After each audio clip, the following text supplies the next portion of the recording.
नमस्कार दोस्तों, nexus civil zone में आपका स्वागत है। मैं हूं आदित्य भास्कर।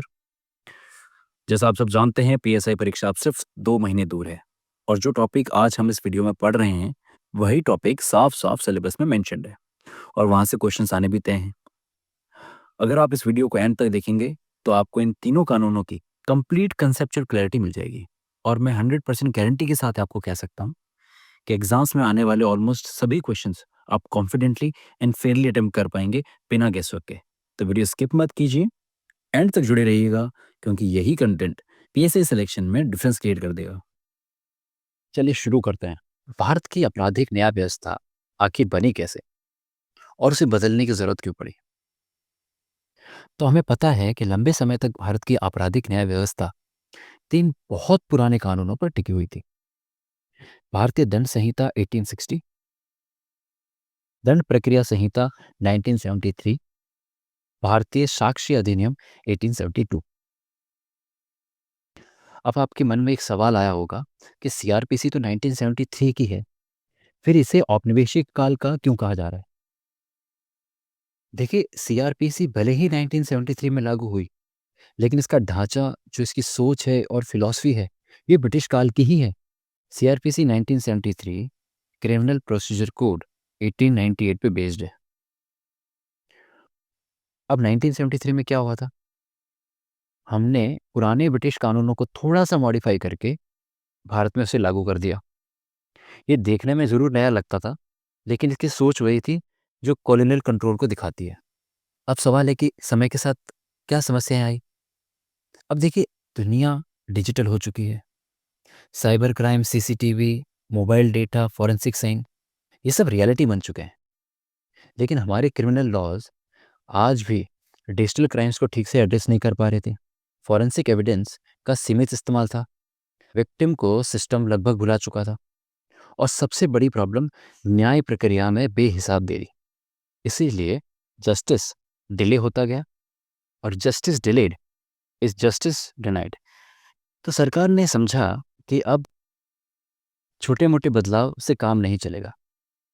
अभी जो आईपीसी, सीआरपीसी और एविडेंस एक्ट है, इनमें रूट लेवल पर चेंजेस करने पड़ेंगे, जिससे हम न्याय व्यवस्था को आधुनिक बना सकते हैं, जो पूरा प्रोसेस है उसे फास्ट कर सकते हैं, और पूरा जो सिस्टम है इसे हम सिटीजन सेंट्रिक यानी पीड़ित केंद्रित बना सकते हैं। और इसी सोच के साथ भारत ने 3 नए आपराधिक कानून लागू किए। ये जो 3 नए कानून हैं, इन्हें 2023 में पारित किया गया था और ये 1 जुलाई 2024 से प्रभावी हुए। ये एक बहुत ही इंपॉर्टेंट फैक्ट है जो आपको एग्जाम में याद रखना है। तो याद रखिएगा कि पारित 2023 में हुए थे और 1 जुलाई 2024 से ये प्रभावी हुए हैं। चलिए समझते हैं ये 3 नए आपराधिक कानून कौन कौन से हैं। पहला है भारतीय न्याय संहिता बीएनएस 2023। बीएनएस 2023 ने आईपीसी 1860 को चेंज किया। सेकंड है भारतीय नागरिक सुरक्षा संहिता यानी बीएनएसएस 2023। इसने दंड प्रक्रिया संहिता सीआरपीसी 1973 का स्थान लिया है। और तीसरा है भारतीय साक्ष्य अधिनियम बीएसए 2023। इसने भारतीय साक्ष्य अधिनियम 1872 का स्थान लिया है। इन तीनों कानूनों के बेसिक्स, इंपॉर्टेंट फैक्ट्स और इनमें किए गए बदलावों के बारे में हम आगे डिटेल में जानेंगे। और ये सारी चीज़ें एग्जाम पॉइंट ऑफ व्यू से बहुत ही इंपॉर्टेंट है। अच्छा, अब हम सीधे भारतीय न्याय संहिता 2023 यानी बीएनएस पर आते हैं। हमें पता है कि बीएनएस ने भारतीय दंड संहिता आईपीसी 1860 को पूरी तरह से रिप्लेस कर दिया है। बीएनएस 2023 ये तय करता है कि कौन कौन सा काम अपराध है और उस अपराध की सजा क्या होगी। आसान शब्दों में, crime plus punishment equals to BNS. कुछ इंपॉर्टेंट फैक्ट जो एग्जाम पॉइंट ऑफ व्यू से इंपॉर्टेंट है। इसके अंदर कुल 20 चैप्टर्स हैं, 358 धाराएं हैं और प्रभावी तिथि है 1 जुलाई 2024। अब देखते हैं बीएनएस 2023 में आईपीसी की कौन कौन सी धाराओं को हटा दिया गया। सबसे पहला है धारा 124 ए, राजद्रोह। ब्रिटिश टाइम में जो भी सरकार की आलोचना करता था उसे राजद्रोह कह दिया जाता था। बीएनएस 2023 ने धारा 124 ए को पूरी तरह हटा दिया गया। लेकिन इसका मतलब ये भी नहीं है कोई भी अब देश के खिलाफ कुछ भी कर सकता है। अब भी जो असली खतरे हैं, जैसे आतंकवाद, सशस्त्र विद्रोह या फिर देश की एकता को तोड़ने वाली हिंसा, क्लियर और स्पेसिफिक धाराओं में डाला गया है। एक बार मैं फिर से आपको बता दूं कि राजद्रोह धारा 124 ए को पूरी तरह से हटा दिया गया है। सेकंड है आत्महत्या का प्रयास यानी धारा 309। अब आत्महत्या का प्रयास सामान्य रूप से अपराध नहीं माना जाएगा। हाँ, एक कंडीशन है, अगर कोई व्यक्ति किसी सरकारी व्यक्ति या अधिकारी को डराने, मजबूर करने या ड्यूटी करने से रोकने के लिए ऐसा करता है तब इसे एक अपराध माना जाएगा। अगला है प्राकृतिक अपराध, धारा 377। हमें पता है धारा 377 बहुत समय से डिबेट में थी। सुप्रीम कोर्ट ने पहले ही कह दिया था कि सहमति से बने संबंध अपराध नहीं होते हैं। बीएनएस 2023 ने इस रियलिटी को साफ साफ कानून में लिख दिया है। अब सहमति से बने संबंध अपराध नहीं है, लेकिन बिना सहमति के बच्चों के साथ, जानवरों के साथ, ये सब आज भी गंभीर अपराध है। चौथा है व्यभिचार यानी एडल्ट्री, धारा 497। इसमें महिला को ऑलमोस्ट प्रॉपर्टी की तरह देखा गया। सुप्रीम कोर्ट पहले ही इसे असंवैधानिक बता चुका था, तो बीएनएस 2023 में इसे पूरी तरह हटा दिया है। अब व्यभिचार अपराध नहीं है, लेकिन सिविल लॉ में तलाक का आधार हो सकता है। अब हम बीएनएस की कुछ महत्वपूर्ण धाराएं देखेंगे जो एग्जाम पॉइंट ऑफ व्यू से बहुत इंपॉर्टेंट है। उसमें पहली है धारा 48, भारत के बाहर किया गया अपराध। इस धारा के अंदर ये बताया है, अगर कोई व्यक्ति भारत के बाहर कोई ऐसा अपराध करता है जो अगर भारत में होता तो अपराध माना जाता, तो भारत में भी उस व्यक्ति पर मुकदमा चलाया जा सकता है।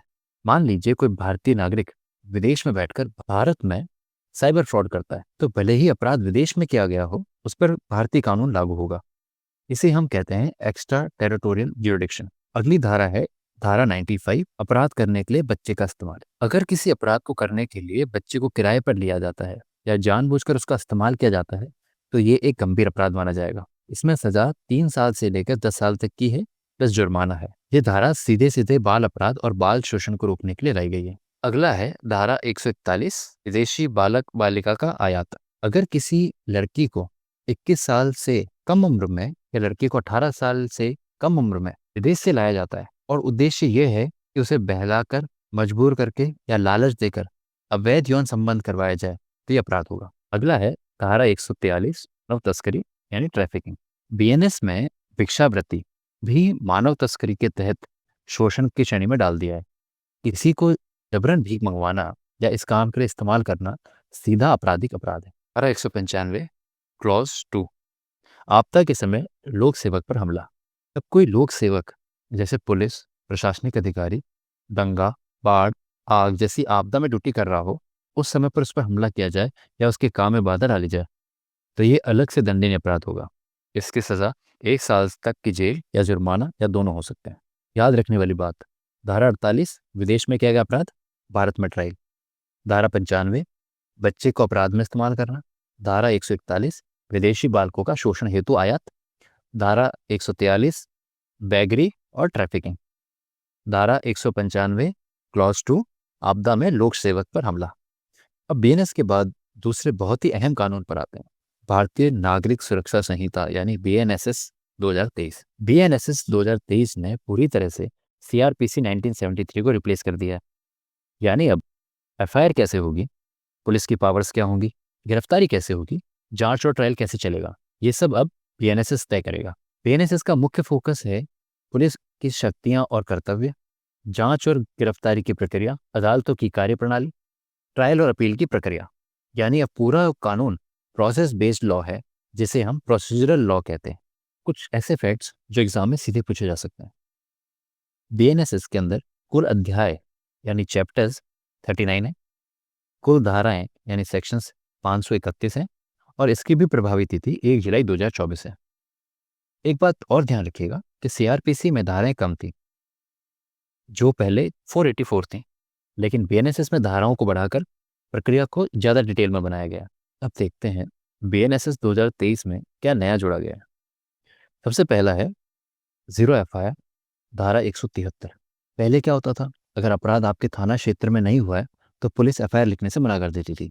अब क्या है, अपराध कहीं भी हुआ हो, पीड़ित किसी भी पुलिस स्टेशन में एफआईआर दर्ज करा सकता है। बाद में वह एफआईआर संबंधित पुलिस स्टेशन को ट्रांसफर कर दी जाएगी। इससे पीड़ित को तुरंत न्याय प्रक्रिया से जोड़ दिया जाता है और जुडिक्शन की बाधा वो भी खत्म कर दी गई है। अगला है ई एफआईआर और ऑनलाइन शिकायत।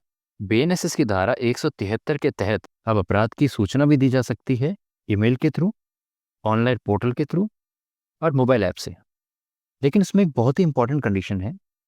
शिकायत तभी एफआईआर मानी जाएगी जब शिकायतकर्ता 3 दिन के भीतर पुलिस स्टेशन जाकर उस पर हस्ताक्षर करे। एग्जाम पॉइंट ऑफ व्यू से ध्यान रखिएगा, ऑनलाइन शिकायत प्लस 3 दिन में सिग्नेचर, तभी इसे वैलिड एफआईआर माना जाएगा। अगला है प्रक्रियाओं के लिए समय सीमा का निर्धारण। देखिए, पहला चरण है अपराध और एफआईआर। जब भी कोई अपराध घटित होता है, सबसे पहले एफआईआर दर्ज की जाती है। अब बीएनएसएस में एफआईआर के बाद अगला स्टेप भी टाइम बाउंड है ताकि मामला वहीं अटका न रहे। दूसरे चरण में अभियुक्त की न्यायालय में उपस्थिति। एफआईआर के बाद अभियुक्त को न्यायालय में प्रस्तुत किया जाएगा और पुलिस द्वारा रिपोर्ट और दस्तावेज अदालत में जमा कराए जाएंगे। ये काम 14 दिन के भीतर किया जाना है और ये धारा 230 बीएनएसएस के अंदर दर्ज की गई है। पहले सीआरपीसी में कोई क्लियर टाइम लिमिट नहीं थी।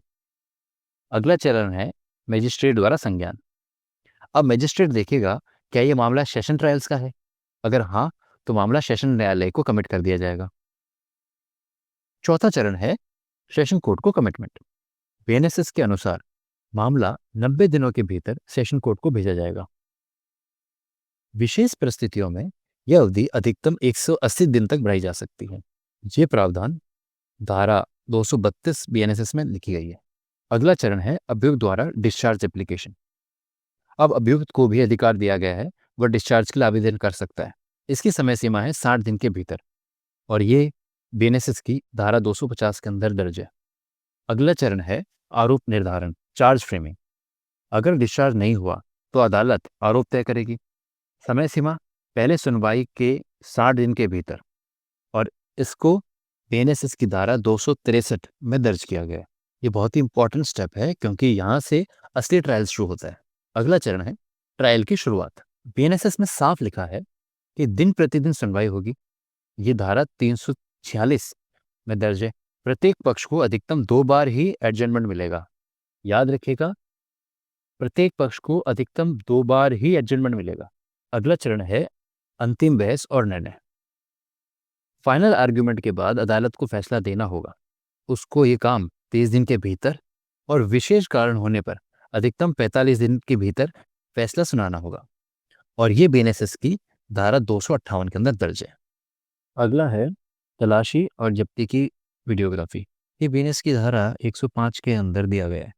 इसके तहत अभी अनिवार्य कर दिया गया है कि जब भी पुलिस तलाशी ले या किसी वस्तु की जब्ती करे तो पूरी कार्रवाई की वीडियो रिकॉर्डिंग की जाए। अगला है धारा 176 लॉस 3 फॉरेंसिक जांच की अनिवार्यता। इस धारा के तहत जिन अपराधों में 7 वर्ष या उससे अधिक की सजा है, उन मामलों में फॉरेंसिक जांच अनिवार्य हो गई है। इसमें शामिल है mobile, CCTV, laptop, hard disk और अन्य इलेक्ट्रॉनिक डिवाइसेस। अगर किसी राज्य में फॉरेंसिक सुविधा उपलब्ध नहीं है तो दूसरे राज्य से सहयोग लिया जाएगा।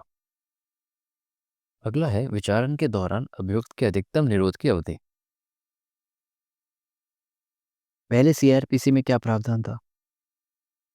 उसमें नियम ये था, अगर कोई अभियुक्त विचाराधीन है यानी अंडर ट्रायल है और उसने अपने अपराध की अधिकतम सजा की आधी अवधि जेल में काट ली है तो अदालत उसे जमानत पर रिहा कर सकती थी। लेकिन इसमें एक समस्या थी। जो फर्स्ट टाइम ऑफेंडर है या जिसने पहली बार अपराध किया है और जो हैबिचुअल ऑफेंडर है जो बार बार कर रहा है, उन दोनों के लिए नियम एक जैसा रखा गया था। इस बार धारा 479 के तहत इसे और बेहतर कर दिया गया है और 2 अलग अलग स्थितियां बनाई गई हैं। पहली बार अपराध करने वाले अभियुक्त के लिए उसकी अधिकतम सजा की 1/3 अवधि हिरासत में बिताने के बाद उसे जमानत पर छोड़ा जा सकता है। और अगर अभियुक्त पहले भी अपराध कर चुका है तो उस अधिकतम सजा की आधी अवधि हिरासत में बितानी होगी, तभी जमानत मिलेगी। और किन मामलों में जमानत नहीं मिलेगी? बीएनएस यह भी साफ करता है कि अभियुक्त पर अगर मृत्युदंड या आजीवन कारावास का आरोप है या वह एक से अधिक मामलों में विचाराधीन है तो उसे इस आधार पर जमानत नहीं दी जाएगी। देखिए, किसने अगर पहली बार अपराध किया है तो 1/3 अवधि, अगर वो रिपीटर है उस केस में उसको आधी अवधि के बाद जमानत दी जाएगी, और अगर अभियुक्त मृत्युदंड या आजीवन कारावास के लिए आरोपी है या फिर वो एक से अधिक मामलों में विचारण भोग रहा है तो उस केस में अभियुक्त को जमानत नहीं दी जाएगी। अगला है दया याचिका की प्रक्रिया का समावेशन। पहली स्थिति क्या थी? दया याचिका का अधिकार पहले से मौजूद था। राष्ट्रपति अनुच्छेद 72 और राज्यपाल अनुच्छेद 161 के तहत किसी को मर्सी पिटीशन ग्रांट कर सकते थे। लेकिन एक समस्या थी, सीआरपीसी 1973 में दया याचिका की कोई स्पष्ट प्रक्रिया नहीं थी, यानी कोई समय सीमा तय नहीं थी, प्रक्रिया अस्पष्ट थी और उसमें अनावश्यक देरी भी हो जाती थी। लेकिन बीएनएसएस 2023 में धारा 472 के अंदर ये कहा गया है कि दया याचिका दाखिल करने की प्रक्रिया क्या है, उसका निस्तारण की प्रक्रिया क्या है और उसमें लगने वाला समय, ये सब धारा 472 के अंदर बतला दिया गया। अगला है प्रारंभिक जांच। बीएनएसएस में प्रावधान है कि कुछ गंभीर अपराधों में सीधे एफआईआर दर्ज करने से पहले प्रारंभिक जांच की जा सकती है। ये कौन कौन से मामले हैं? जिन अपराधों की सजा 3 से 7 वर्ष तक की है उसमें, और डीएसपी या उससे ऊपर के अधिकारी की अनुमति की आवश्यकता उसमें होगी। ये जो प्रारंभिक जांच की प्रक्रिया है उसको 14 दिन के अंदर पूरा करना होगा, और अगर प्रथम दृष्टया अपराध बनता है तो उसके बाद रेगुलर इन्वेस्टिगेशन शुरू की जाएगी। और प्रारंभिक जांच बीएनएसएस की धारा 173 क्लॉज 3 के अंदर दिया गया है। अगला है डिजिटल व इलेक्ट्रॉनिक प्रक्रिया। बीएनएसएस में अब शामिल है ई एफआईआर, ई चार्जशीट और ई एविडेंस। मतलब अब केस फाइल केवल कागज की नहीं बल्कि डिजिटल फॉर्म में भी चलाई जाएगी। अगला है वीडियो कॉन्फ्रेंस का उपयोग। बीएनएसएस ने वीडियो कॉन्फ्रेंस को भी वैध बताया है, गवाही के लिए, रिमांड के लिए और अपील के लिए। साथ ही धारा 355 में अभियुक्त की उपस्थिति वीडियो माध्यम से भी कराई जा सकती है। अगला है पीड़ित के अधिकारों का विस्तार। बीएनएसएस में पहली बार पीड़ित को सक्रिय भूमिका दी गई है। अब पीड़ित को अधिकार है जांच की प्रक्रिया जानने का, चार्जशीट की जानकारी पाने का, अभियोजन या प्रोसिक्यूशन की स्थिति जानने का। पीड़ित के अधिकारों का विस्तार ये बीएनएस की धारा 193 की तीसरे क्लॉज में दिया गया है। अगला है पुलिस हिरासत की अवधि में बदलाव। ये बीएनएसएस की धारा 187 क्लॉज 3 के अंदर दी गई है। पहले सीआरपीसी में 15 दिन की पुलिस हिरासत लगातार ही दी जाती थी, लेकिन बीएनएसएस में धारा 187 क्लॉज 3 के अनुसार 15 दिन की पुलिस हिरासत एक साथ या टुकड़ों में भी दी जा सकती है। लेकिन महत्वपूर्ण बात क्या है? पुलिस हिरासत न्यायिक हिरासत की कुल अवधि का 60 दिन के अंदर और गंभीर अपराधों में 90 दिन के भीतर दी जा सकती है। तो याद रखिएगा, प्रिलिमिनरी इंक्वायरी और डीएसपी या उससे ऊपर के अधिकारी की अनुमति के लिए सेक्शन है 173 क्लॉज 3 का। पीड़ित के अधिकार 193 क्लॉज 3 के अंदर, ईएफआईआर डिजिटल प्रोसेस 173 क्लॉज 1 के अंदर, video conference section 355, police custody जिसमें 15 दिन अधिकतम सीमा है और जो फेजेस में दी जा सकती है वो 187 क्लॉज 3 में दी गई है। अब अगला है वॉइस सैंपल लेने का अधिकार, धारा 349। अब मजिस्ट्रेट को अधिकार दिया गया है कि वह हस्ताक्षर, फिंगरप्रिंट के साथ साथ आवाज़ के सैंपल भी लेने का आदेश दे सकता है। खास बात ध्यान दीजिएगा, यह अधिकार ऐसे व्यक्ति पर भी लागू होता है जिसे अभी तक गिरफ्तार नहीं किया गया है। अगला है फरार अभियुक्त के विरुद्ध विचारण। अगर कोई अभियुक्त जानबूझकर फरार हो जाता है और कोर्ट की प्रक्रिया से बचता है तो अब ऐसा नहीं हो पाएगा। बीएनएसएस के तहत फरार अभियुक्त के खिलाफ जांच, ट्रायल और निर्णय तीनों दिया जा सकता है। अगला है अपराध से अर्जित अचल संपत्ति की जब्ती। सीआरपीसी में क्या था? केवल चोरी की गई संपत्ति या अपराध में इस्तेमाल की गई संपत्ति ही जब्त हो सकती है, लेकिन बीएनएसएस में साफ कर दिया गया है कि अब अपराधी की अर्जित अचल संपत्ति जैसे मकान, ज़मीन, ये पुलिस जब्त कर सकती है। एग्ज़ाम पॉइंट ऑफ व्यू से याद रखने वाली बात है कि धारा 349 वॉइस सैंपल लेने का अधिकार भी देती है। अगला है अरेस्ट के बिना भी वॉइस सैंपल लिया जा सकता है। फरार अभियुक्त के विरुद्ध भी ट्रायल संभव है, जो कि धारा 356 के तहत दिया गया है। और अंतिम था अपराध से अर्जित अचल संपत्ति की जब्ती। ये बीएनएसएस की धारा 107 के अंदर दिया गया है। अगला है उद्घोषित अपराधी की अनुपस्थिति में विचारण। इसको हम ऑलरेडी दे चुके हैं। ये बीएनएस की धारा 356 के अंदर दिया गया है। अगला है बायोमेट्रिक डेटा का संग्रहण।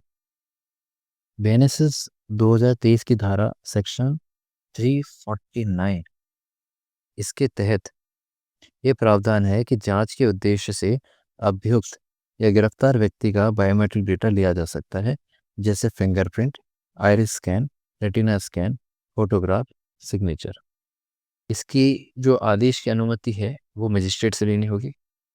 अब हम तीसरे और आखिरी नए आपराधिक कानून पे आते हैं, भारतीय साक्ष्य अधिनियम बीएसए 2023। बीएसए अदालत में साक्ष्य से जुड़ा कानून है, यानी कौन सा सबूत स्वीकार होगा, कैसे साबित किया जाएगा और किस पर कितना भरोसा किया जाएगा, ये सब बीएसए तय करता है। हम ये पहले देख चुके हैं कि बीएसए ने भारतीय साक्ष्य अधिनियम 1872 को पूरी तरह रिप्लेस कर दिया है, क्योंकि 1872 का कानून औपनिवेशिक दौर का था और डिजिटल युग के हिसाब से आउटडेटेड हो चुका था। बीएसए का जो फोकस है वो 3 चीज़ों पर है। पहला है एविडेंस की एक्सेप्टेबिलिटी, यानी प्रमाण साक्ष्य की स्वीकार्यता। दूसरा है प्रूफ की क्रेडिबिलिटी यानी विश्वसनीयता। और तीसरा है डिजिटल और इलेक्ट्रॉनिक एविडेंस। अब कुछ ऐसे फैक्ट्स जो एग्जाम पॉइंट ऑफ व्यू से इंपॉर्टेंट हैं। इसके अंदर कुल 12 अध्याय हैं और सेक्शंस 170 हैं। ध्यान रखिएगा, बीएनएस अपराध और सजा से डील करता है। बीएनएस अपराध और सजा से डील करता है। बीएनएसएस प्रोसेस या प्रक्रिया से डील करता है और बीएसए सबूत और एविडेंस से डील करता है। अब हम समझते हैं बीएसए की कोर रिफॉर्म को। पहला है औपनिवेशिक शब्दावली का हटाया जाना। सबसे पहले एक सिंबॉलिक लेकिन इंपॉर्टेंट बदलाव, बीएसए 2023 में ब्रिटिश शासनकाल की शब्दावली हटा दी गई है, जैसे यूनाइटेड किंगडम की पार्लियामेंट, क्राउन, हर मेजेस्टी, क्वींस मेजेस्टी, ज्यूरी। इन शब्दों का आज के भारत से कोई प्रैक्टिकल रिलेवेंस नहीं है। अब कानून पूरी तरह भारतीय संवैधानिक ढांचे के अनुरूप है। सेकंड है कानूनी पेशों के लिए एक रूप शब्द। इसके तहत वकील, लीडर, बैरिस्टर जैसे शब्दों के स्थान पर अब अधिवक्ता शब्द का इस्तेमाल किया जाएगा और ये इंश्योर करता है यूनिफॉर्म लीगल टर्मिनोलॉजी को। अब हम भारतीय साक्ष्य अधिनियम 2023 के सबसे महत्वपूर्ण बदलाव को समझेंगे, यानी प्राइमरी एविडेंस और सेकेंडरी एविडेंस का अंतर, और यह है कि सेकेंडरी एविडेंस के दायरे को कैसे बढ़ाया गया है और साथ ही डिजिटल साक्ष्य पर न्यायालय के अनुमान क्या है। तो चलिए समझते हैं कि प्राइमरी एविडेंस क्या होता है। प्राइमरी एविडेंस का मतलब होता है मूल और प्रत्यक्ष साक्ष्य। प्राइमरी एविडेंस वह साक्ष्य होता है जो सीधे ओरिजिनल सोर्स या मूल स्रोत से अदालत में प्रस्तुत किया जाता है और इसे सबसे ज्यादा विश्वसनीय साक्ष्य माना जाता है। उदाहरण के लिए किसी समझौते का मूल दस्तावेज, मूल सीसीटीवी फुटेज, मोबाइल या सर्वर से निकाला गया मूल डिजिटल रिकॉर्ड, अदालत में दी गई प्रत्यक्ष गवाही। अब समझते हैं कि सेकेंडरी एविडेंस क्या होता है। सेकेंडरी एविडेंस का मतलब है वो साक्ष्य जो तब पेश किया जाता है जब मूल साक्ष्य उपलब्ध नहीं होता या प्रस्तुत करना व्यवहारिक नहीं होता। उदाहरण के लिए फोटोकॉपी या scan copy, screenshot, pen drive या सीडी में कॉपी या किसी दस्तावेज की मौखिक जानकारी।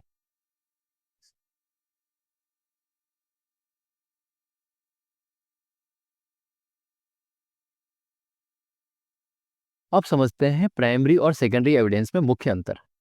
पुराने साक्ष्य अधिनियम में कोर्ट हमेशा प्राइमरी एविडेंस को प्राथमिकता देता था और सेकेंडरी एविडेंस को केवल विशेष परिस्थितियों में ही स्वीकार करता था। अब इससे समस्या क्या है कि डिजिटल युग में ओरिजिनल की पहचान ही कठिन है। इस कारण पीएसए 2023 में सबसे बड़ा बदलाव किया गया है, और वह बदलाव है कि डिजिटल साक्ष्य के मामले में प्राइमरी और सेकेंडरी का कठोर अंतर अब व्यवहारिक नहीं रहा है। अब ध्यान इस बात पे है कि साक्ष्य विश्वसनीय है या नहीं, उसमें छेड़छाड़ हुई है या नहीं। रिलायबिलिटी पे फोकस ज्यादा है। सेकेंडरी एविडेंस में क्या क्या जोड़ा गया है? पहला है लिखित और मौखिक स्वीकृतियां, यानी रिटन एंड ओरल एडमिशंस। यदि कोई व्यक्ति लिखित रूप में या बोलकर किसी तथ्य को स्वीकार करता है तो वह भी सेकेंडरी एविडेंस माना जाएगा। उदाहरण के तौर पे ईमेल में किसी ने गलती स्वीकार कर ली, अदालत या पुलिस के सामने मौखिक स्वीकृति कर दी। दूसरा है किसी कुशल व्यक्ति द्वारा तैयार रिपोर्ट। किसी विशेष ज्ञान या कौशल वाले व्यक्ति द्वारा तैयार रिपोर्ट भी सेकेंडरी एविडेंस होगी। अब किन किन व्यक्तियों को स्पेशल पर्सन कहा जा सकता है? फॉरेंसिक विशेषज्ञ, साइबर एक्सपर्ट, हस्तलेख विशेषज्ञ, मेडिकल एक्सपर्ट, ऑडिटर। और रिपोर्ट के अंदर फॉरेंसिक लैब की रिपोर्ट हो गई, साइबर एनालिसिस रिपोर्ट हो गई, हैंड राइटिंग कंपैरिजन रिपोर्ट हो गई। रिपोर्ट स्वयं में सेकेंडरी एविडेंस है, भले ही मूल डेटा कोर्ट में ना हो। तीसरा है समरीज या अकाउंट ऑफ वॉल्यूमलेस डॉक्यूमेंट्स, बहुत सारे दस्तावेजों का सार। यदि मूल दस्तावेज बहुत अधिक हों और उन्हें कोर्ट में लाना व्यवहारिक ना हो तो उनका सार या रिपोर्ट सेकेंडरी एविडेंस के रूप में स्वीकार होगी। अब समझते हैं डिजिटल साक्ष्य पर अनुमान या प्रिजम्पशंस को। प्रिजम्पशन का मतलब है कि जब तक विपरीत सिद्ध ना हो तब तक सही मान लेना। बीएसए 2023 में डिजिटल साक्ष्य को लेकर अदालत को अनुमान लगाने की शक्ति दी गई है। न्यायालय यह मान सकता है कि ईमेल वास्तविक है, डिजिटल हस्ताक्षर सही है, रिकॉर्ड से छेड़छाड़ नहीं की गई है, इलेक्ट्रॉनिक रिकॉर्ड अपने सामान्य क्रम में बनाया गया है, जब तक कोई व्यक्ति इससे विपरीत साबित न कर दे। अगला है फॉरेंसिक और वैज्ञानिक साक्ष्यों पर विशेष जोर। वैसे 2023 में फॉरेंसिक एंड साइंटिफिक एविडेंस को बहुत ज़्यादा महत्व दिया गया है। इसमें क्या क्या शामिल है? DNA report, fingerprints, ballistic report, cyber forensics. मतलब निर्णय भावना या दबाव पर नहीं, वैज्ञानिक प्रमाण पर आधारित होगा। अगला है इलेक्ट्रॉनिक माध्यम से बयान की मान्यता। अब गवाहों के बयान को लेकर एक बहुत बड़ा सुधार है। पहले गवाही मुख्यतः कोर्ट में फिजिकली दी जाती थी। अब बीएससी 2023 के तहत ऑडियो रिकॉर्डिंग या वीडियो रिकॉर्डिंग भी वैध रूप से मान्य होंगे। इससे फायदा क्या होगा? गवाह मुकर नहीं सकता, बयान सुरक्षित रहेगा और न्यायालय अधिक विश्वसनीय बनेगा। अब हम देखेंगे बीएनएस, बीएनएसएस और बीएससी का तुलनात्मक अध्ययन। अब तक जो हमने पढ़ा है उसका निचोड़ इस स्लाइड के अंदर है। अब हम पूरे आपराधिक कानून को एक ही नज़र में समझेंगे। सबसे पहले ये याद रखिएगा, तीनों कानून अलग अलग काम करते हैं लेकिन मिलकर एक कंप्लीट क्रिमिनल जस्टिस सिस्टम बनाते हैं। बीएनएस यानी भारतीय न्याय संहिता ये बताती है कि अपराध क्या है और उसकी सजा क्या होगी। बीएनएसएस बताता है कि जांच, गिरफ्तारी या ट्रायल कैसे होगा, और बीएसए बताता है कि सबूत क्या आना जाएगा और कैसे साबित होगा। अब देखते हैं किसकी जगह किसने ली, और ये सवाल एग्जाम में डायरेक्टली आने के बहुत चांसेस होते हैं। बीएनएस ने आईपीसी 1860 को रिप्लेस किया है, इंडियन पीनल कोड को। बीएनएसएस ने दंड प्रक्रिया संहिता यानी क्रिमिनल प्रोसीजर कोड 1973 को रिप्लेस किया है। और तीसरा भारतीय साक्ष्य अधिनियम यानी बीएसए ने भारतीय साक्ष्य अधिनियम 1872 को रिप्लेस किया है। अब नंबर्स याद कर लीजिए। कुल धाराएं बीएनएस में 358 है जो कि आईपीसी में 511 थी। बीएनएसएस में कुल धाराएं हैं 531 जो सीआरपीसी में 484 थी। बीएसए में कुल धाराएं हैं 170 जो आईबीएसए में 167 थी। चैप्टर्स की बात करें, बीएनएस में चैप्टर्स हैं 20, आईपीसी में 23 थे। बीएनएसएस में 39 थे, सीआरपीसी में 37 थे। बीएसए के अंदर 12 चैप्टर हैं, आईबीएसए में 11 ही थे।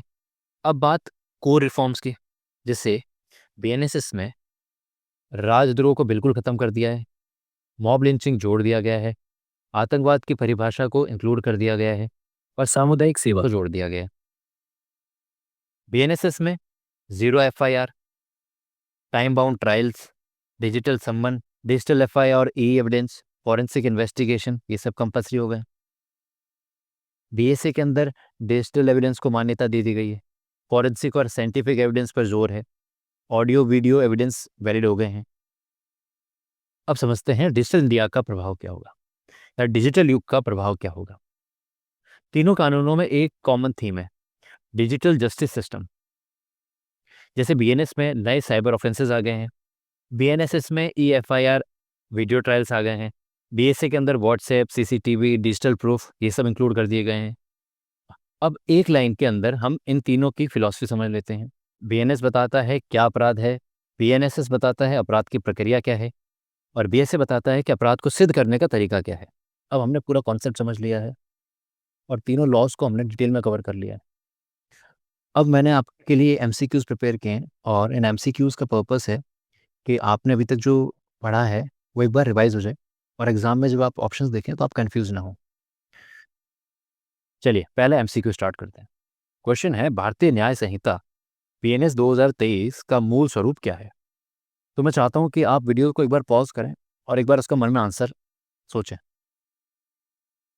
चलिए देखिए, सही आंसर है सार तत्व आपराधिक कानून। अब कॉन्सेप्ट समझते हैं। हमने पहले पढ़ा था कि बीएनएस बताता है कि अपराध क्या है, उसकी परिभाषा क्या होगी और उसकी सजा क्या होगी। पहले भी हमने ये चीज़ पढ़ी थी कि BNS equals to crime plus punishment. तो इसका आंसर है दंडात्मक सार तत्व आपराधिक कानून। चलिए अब अगला क्वेश्चन देखते हैं। बीएनएस 2023 के अंतर्गत कुल कितनी धाराएं हैं? देखिए अगर आप इन ऑप्शंस को देखेंगे तो 511, 484, 358, 170, ये सारे नंबर्स हमने कहीं ना कहीं देखे हुए हैं और एग्जाम्स में आपको ऐसे ही कंफ्यूजिंग ऑप्शंस देगा। आईपीसी 1860 है, उसके अंदर है 511 धाराएं। 484 जो है वो सीआरपीसी के अंडर है। 358 है इसका सही आंसर जो बीएनएस का है। 170 बीएसए के अंडर है। तो आपको कंफ्यूज नहीं होना है एग्जाम में, इनको एक बार कंटेस्ट कर लीजिएगा। ये एक फैक्ट बेस्ड क्वेश्चन है और एग्जाम में जनरली पूछ लिया जाता है। अगला क्वेश्चन है, निम्नलिखित में से कौन सा अपराध बीएनएस 2023 में पूरी तरह हटा दिया गया है? चलिए इसका करेक्ट आंसर है राजद्रोह। देखिए हमने हमने पढ़ा था कि राजद्रोह जो है ये आईपीसी की धारा 124 ए के अंदर दिया हुआ था और इसे पूरी तरह हटा दिया गया है। लेकिन देश विरोधी गतिविधियां खत्म नहीं हुई है। अब इसके लिए एक नई धारा है, धारा 152, जो भारत की संप्रभुता और अखंडता के विरुद्ध कृत्य को एक अपराध बताती है। यानी सरकार की आलोचना अपराध नहीं है, देश तोड़ने की कोशिश अपराध है और वो धारा 152 के अंदर दिया गया है। चलिए अगला क्वेश्चन, आत्महत्या के प्रयास से संबंधित कौन सा कथन सही है? केवल सरकारी कर्मचारी को बाधित करने के उद्देश्य से दंडनीय। तो हमने देखा था सामान्य आत्महत्या का प्रयास, बीएनएस ने उसे एक मानसिक समस्या का विषय माना है, लेकिन यदि आत्महत्या का प्रयास किसी लोक सेवक को कर्तव्य करने से रोकता है तब ये दंडनीय है और इस प्रावधान बीएनएस की धारा 226 के अंदर दिया गया है। एग्जाम्स में वर्डिंग बदल देंगे लेकिन आइडिया वही रहेगा, तो आपको क्वेश्चंस बड़ा सोच समझ के करना है। ये अगला देखते हैं, पहचान छिपाकर विवाह या यौन संबंध से संबंधित अपराध बीएनएस की किस धारा में है? तो हमने देखा था कि यदि कोई व्यक्ति असली पहचान छिपाकर शादी या नौकरी का झूठा वादा करके महिला से यौन संबंध बनाता है तो ये अपराध है और इसकी सजा हमने देखी थी 10 साल की जेल प्लस जुर्माना। तो ये आंसर है धारा 69। अगला क्वेश्चन है, मॉब लिंचिंग से संबंधित प्रावधान बीएनएस की किस धारा में है? तो इसका उत्तर है धारा 103(2) के अंदर।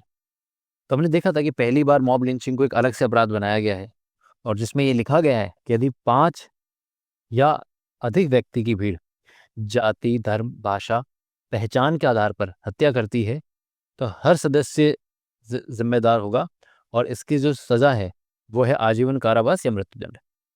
अगर कलेक्टिव वायलेंस है तो कलेक्टिव लाइबिलिटी होगी, यानी भीड़ ने अगर कोई अपराध किया है तो सबको बराबर सजा मिलेगी, ये याद रखिएगा। चलिए अगला अगला क्वेश्चन की तरफ चलते हैं। हिट एंड रन से संबंधित अपराध बीएनएस की किस धारा में दिया गया है? तो सही उत्तर है धारा 106। यदि दुर्घटना के बाद व्यक्ति भाग जाता है और पुलिस या मजिस्ट्रेट को सूचना नहीं देता तो इसे एक गंभीर अपराध माना गया है और ये धारा 106 के अंदर दर्ज है। सवाल है, संगठित अपराध से संबंधित प्रावधान बीएनएस की किस धारा में है? तो इसका उत्तर है धारा 111। देखिए, हमने पढ़ा था कि ऑर्गेनाइज्ड क्राइम का मतलब है गिरोह या सिंडिकेट द्वारा बार बार किए गए अपराध, जैसे जबरन वसूली, कॉन्ट्रैक्ट किलिंग, फिरौती के लिए अपराध या संगठित साइबर अपराध। पहले आईपीसी में प्रॉब्लम क्या थी? ऐसे अपराध अलग अलग धाराओं में बंटे थे। ऑर्गेनाइज्ड क्राइम या ऑर्गेनाइज्ड नेचर पकड़ में नहीं आता था, तो बीएनएस में पहली बार ऑर्गेनाइज्ड क्राइम को एक अलग से अपराध बनाया गया है। चलिए अगला देखते हैं, छोटा संगठित अपराध या पेटी ऑर्गेनाइज्ड क्राइम बीएनएस की किस धारा में है? तो हमने देखा था 111 धारा है वो ऑर्गेनाइज्ड क्राइम के लिए है और 112 वो है पेटी ऑर्गेनाइज्ड क्राइम के लिए। पेटी ऑर्गेनाइज्ड क्राइम में किस तरह के अपराध आते हैं? जैसे पॉकेटमारी, मोबाइल स्नैचिंग, कार्ड स्वैपिंग, दुकान चोरी, जब गिरोह द्वारा बार बार हो। अगला क्वेश्चन है, आतंकवाद को सामान्य दंड संहिता में पहली बार किस कानून में शामिल किया गया है?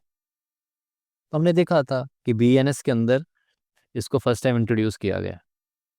पहले आतंकवाद केवल विशेष कानून जैसे यूएपीए के अंदर होता था। अब बीएनएस की धारा 113 के अंदर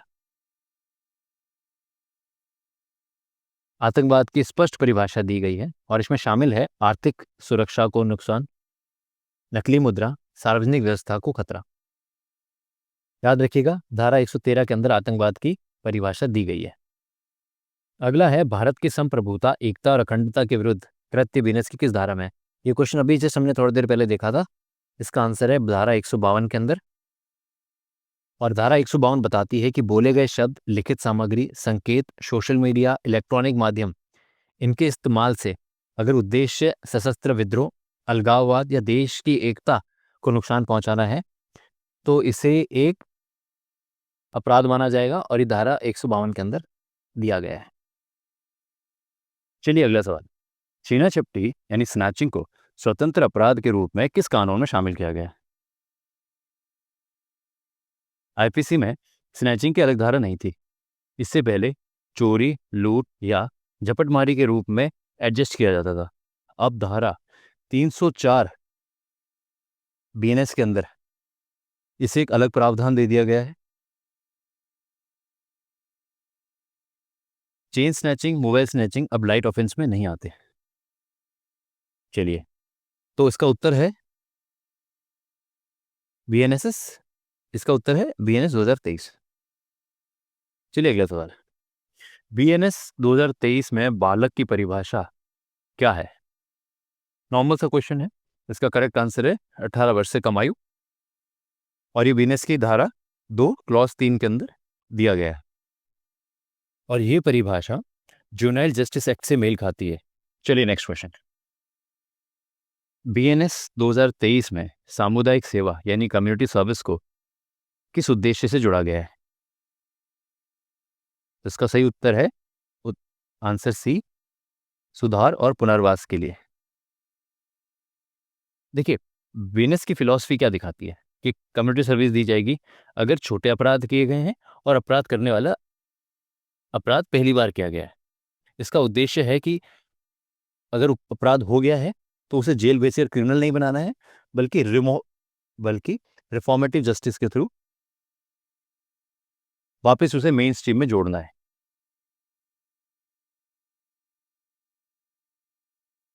चलिए अगला क्वेश्चन, निम्नलिखित में से कौन सा कथन बीएनएस 2023 के संदर्भ में सही है? इसका करेक्ट आंसर है ऑप्शन सी, ये अपराधों को डिजिटल और सामाजिक संदर्भ में रीडिफाइन करता है। देखिए, हम पहले देख चुके हैं कि बीएनएस यही बीएनएस का सार है कि बीएनएस डिजिटल क्राइम्स को पहचानता है, कलेक्टिव वायलेंस को एड्रेस करता है, विक्टिम सेंट्रिक अप्रोच अपनाता है और कॉलोनियल सोच से बाहर निकालता है। चलिए अगला सवाल, भारतीय नागरिक सुरक्षा संहिता बीएनएसएस 2023 ने किस कानून का स्थान लिया? बहुत ही सरल सा आंसर है, सीआरपीसी 1973। देखिए एग्जाम में ये भी हो सकता है कि आपको ऑप्शन में CRPC 1898 भी ऑप्शन में दिखाई दे, तो आपको कंफ्यूज नहीं होना है और आपको इसको सही मार्क नहीं करना है, क्योंकि इसका सही आंसर है CRPC 1973, जो कि बेस्ड है CRPC 1898 के ऊपर। लेकिन BNSS ने जिसको रिप्लेस किया है वो है CRPC 1973, ना कि CRPC 1898। तो इस बात को ध्यान रखिएगा। चलिए अगला क्वेश्चन है, एक बार कॉन्सेप्ट को फिर से समझ लेते हैं कि BNSS का मतलब है प्रोसीजर का कानून, यानी FIR कैसे होगी, गिरफ्तारी कैसे होगी, जांच, ट्रायल, अपील कैसे चलेगी, ये सब BNSS में दिया गया है। तो एग्जाम में अगर प्रोसीजर शब्द दिखाई दे या प्रक्रिया शब्द दिखाई दे तो आपको उत्तर करना है BNSS। ये अगला सवाल, BNSS 2023 का मुख्य स्वरूप क्या है? अगेन, BNSS ये नहीं बताता कि अपराध क्या है, वो तो BNS बताता है। BNSS बताता है कि अपराध के बाद राज्य क्या करेगा, यानी अरेस्ट, बेल, ट्रायल, अपील, ये सब BNSS के अंतर आते हैं। जिसका उत्तर हो गया है प्रक्रियात्मक आपराधिक कानून। BNSS 2023 के अंतर्गत कुल कितनी धाराएं हैं? बिल्कुल सही जवाब 531। अगेन ध्यान रखिएगा, ये सारे नंबर्स हम पहले भी देख चुके हैं। लिए अगला है, जीरो FIR का प्रावधान BNSS की किस धारा में है? तो स्ट्रेट फॉरवर्ड आंसर है इसका ऑप्शन बी, धारा 173। देखिए जीरो FIR का मतलब है अपराध कहीं भी हुआ हो, FIR किसी भी पुलिस स्टेशन में दर्ज की जा सकती है, बाद में FIR को संबंधित थाना क्षेत्र में ट्रांसफर कर दिया जाएगा। यानी जुडिक्शन अब एक्सक्यूज नहीं रहेगा पुलिस के पास FIR दर्ज ना करने का। अगला है, ये FIR को कब वैध माना जाएगा? तो हमने पहले भी देखा था, इसका उत्तर है ऑप्शन सी कि एक बार आपने अगर ऑनलाइन FIR दर्ज करा दी है तो 3 दिन के अंदर अंदर शिकायतकर्ता को पुलिस स्टेशन जाकर हस्ताक्षर करने होंगे, तभी उसे एक वैध या मान्य FIR कहा जाएगा। चलिए अगला, प्रारंभिक जांच या प्रिलिमिनरी इंक्वायरी BNSS में किन मामलों में की जा सकती है? देखिए इसका उत्तर है ऑप्शन सी, 3 से 7 वर्ष की सजा वाले अपराधों में। ये रिफॉर्म मिसयूज ऑफ FIR को रोकने के लिए है। कई बार हमने देखा है लोग एक दूसरे को परेशान करने के लिए गलत FIR करा देते हैं।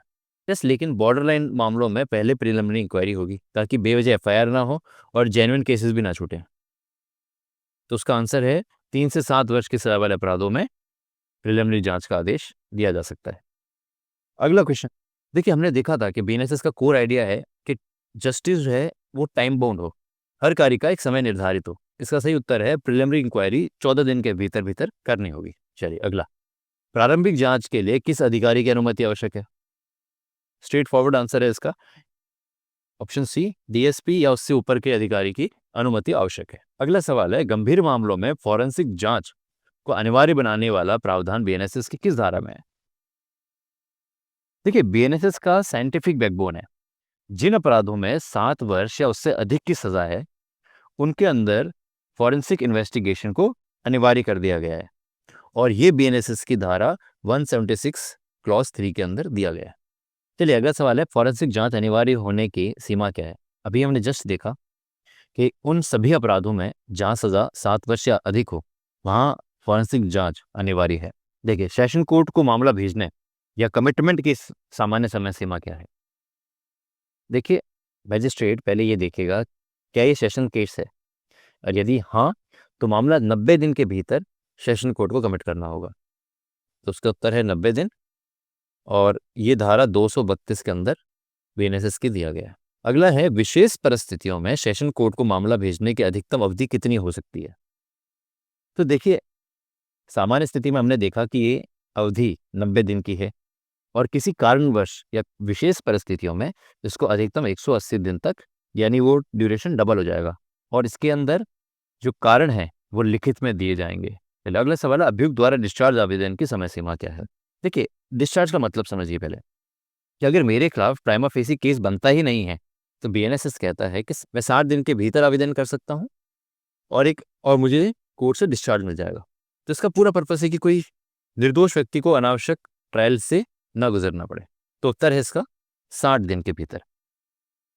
आरोप निर्धारण या चार्ज फ्रेमिंग की समय सीमा क्या है? देखिए धारा 263 यानी 263 के अंदर ये बता दिया गया है कि पहली सुनवाई के 60 दिन के भीतर आरोप तय किए जाएंगे। तो उत्तर है इसका पहली सुनवाई के 60 दिन के भीतर। अगला क्वेश्चन है, बीएनएसएस 2023 के अनुसार ट्रायल किस प्रकार से किया जाना चाहिए?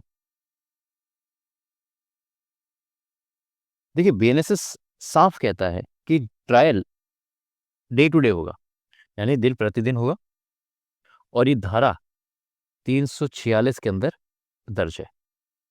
अगला, प्रत्येक पक्ष को अधिकतम कितनी बार स्थगन यानी एडजर्नमेंट दिया जा सकता है? देखिए, पहले क्या होता था, पहले कोई एडजर्नमेंट पे लिमिट नहीं थी। बीएनएसएस कहता है कि हर पक्ष को सिर्फ 2 बार ही एडजर्नमेंट मिल सकता है। इससे जो अननेसेसरी का डिले होता था जस्टिस में, उसे रोका जा सकता है। तो इसका उत्तर है 2 बार। अगला सवाल, बीएनएसएस के अनुसार प्रथम बार अपराध करने वाले अभियुक्त को जमानत कब दी जा सकती है? देखिए, हमने ये 3 केसेस समझे थे। पहला, प्रथम बार किसी ने अपराध किया है, उसने अधिकतम सजा की 1/3 अवधि काट ली है, तो उसे जमानत दी जा सकती है। अगर वो रिपीटेड ऑफेंडर है, उस केस में आधी अवधि जो पहले भी केस में था। और अगर उस अभियुक्त को मृत्युदंड या आजीवन कारावास या वो एक से अधिक मामलों के अंदर अंडर ट्रायल है, तो उसको जमानत नहीं दी जाएगी। जिसका उत्तर है अधिकतम सजा की 1/3 अवधि के बाद। ये प्रथम बार अपराध करने वालों के लिए लागू होता है। ये बीएनएसएस की धारा 479 के अंदर दर्ज है। अगला सवाल है, वॉइस सैंपल लेने का अधिकार बीएनएसएस की किस धारा में है? देखिए, अब किसी भी अभियुक्त के सिग्नेचर, फिंगरप्रिंट और वॉइस सैंपल लेने का आदेश मजिस्ट्रेट दे सकता है, और जरूरी नहीं है कि अभियुक्त की गिरफ्तारी हो रखी हो, बिना गिरफ्तारी के भी ये सैंपल्स लिए जा सकते हैं। तो साइबर क्राइम में और कॉल बेस्ड क्राइम के अंदर इस धारा का बहुत महत्व है, और ये धारा 349 के अंदर दर्ज है। चलिए, अगला सवाल है, अभियुक्त की अनुपस्थिति में ट्रायल किस स्थिति में संभव है? देखिए, पहले क्या होता था, एक्यूज्ड या अभियुक्त गायब है, एब्सेंट है, तो केस लटक जाता था। बीएनएसएस कहता है trial can proceed in absence, यानी अगर अभियुक्त अभी फरार है तो उस केस में भी ट्रायल किया जा सकता है। तो इसका उत्तर है बी, जब अभियुक्त फरार या उद्घोषित अपराधी हो। चलिए, अगला सवाल, बीएनएसएस 2023 की मूल भावना क्या है? देखिए, ये बहुत ही अहम सवाल है।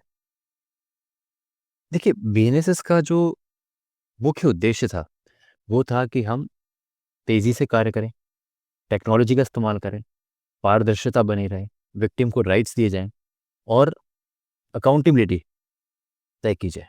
ऑप्शन है ऑप्शन सी, तेज, डिजिटल और पीड़ित केंद्रित न्याय।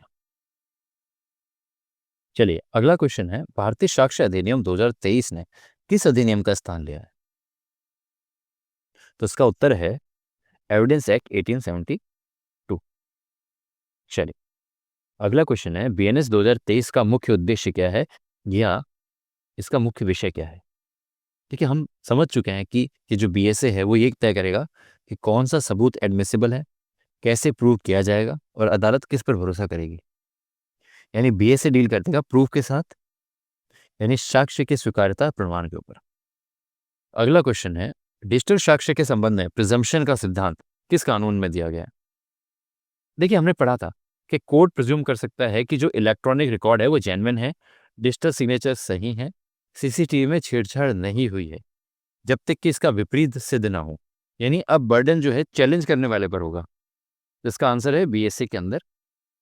चलिए, निम्न में से कौन सा बीएसए 2023 के अंतर्गत सही कथन है? देखिए, हमने जब बीएसए पढ़ा था तब हमने देखा था कि जो डिजिटल एविडेंस है उसके अंदर ओरिजिनल और कॉपी के अंदर फर्क बताना मुश्किल था और मीनिंगलेस भी था। प्राइमरी और सेकेंडरी का जो कठोर अंतर था उसको समाप्त कर दिया गया। चलिए, अगला है, निम्न में से कौन सा सेकेंडरी इलेक्ट्रॉनिक्स एविडेंस के रूप में मान्य है? हमने पढ़ा था कि pen drive, cloud storage, screenshot, ये सारे के सारे सेकेंडरी एविडेंस के अंदर आते हैं। तो इसका उत्तर है उपरोक्त सभी। चलिए, अगला क्वेश्चन है, डीएनए रिपोर्ट, फिंगरप्रिंट और बैलिस्टिक रिपोर्ट किस श्रेणी में आते हैं? तो देखिए, ये सब वैज्ञानिक साक्ष्य हैं। अगेन, लास्ट क्वेश्चन है, बीएसए 2023 की मूल भावना क्या है? देखिए, बीएसए का कोर मैसेज क्या है कि हमें साइंस पे भरोसा है, हमें टेक्नोलॉजी पे भरोसा है। इसका सही उत्तर है वैज्ञानिक और डिजिटल प्रमाण आधारित न्याय। आई होप आपको ये टॉपिक पूरी तरह समझ में आ गया होगा। देखिए बहुत सारे क्वेश्चंस होंगे जो मैं आपको प्रैक्टिस के लिए भी दूंगा, और कुछ पीवाईक्यूज हैं जो अलग अलग एग्जाम्स में पूछे गए हैं, आप हमारे टेलीग्राम चैनल से डाउनलोड कर सकते हैं। मैं उसका लिंक डिस्क्रिप्शन में दे दूंगा, आप हमारे टेलीग्राम चैनल पे जा सकते हैं, वहाँ से वो पीवाईक्यूज डाउनलोड कर सकते हैं। मैं आपको सलाह दूंगा कि आप एक बार उनको गो थ्रू कर लीजिए, और आई होप ये टॉपिक आपको अच्छी तरह समझ में आ गया होगा। किसी पॉइंट को लेके अगर आपको क्लैरिटी नहीं चाहिए तो आप हमें कमेंट कर सकते हैं, मैं कोशिश करूंगा कि मैं सारे कमेंट्स पे जाके उनको इंडिविजुअल आंसर करूं। तो इसी के साथ फिर मिलते हैं किसी अगले वीडियो के साथ, तब तक के लिए जय हिंद, जय भारत।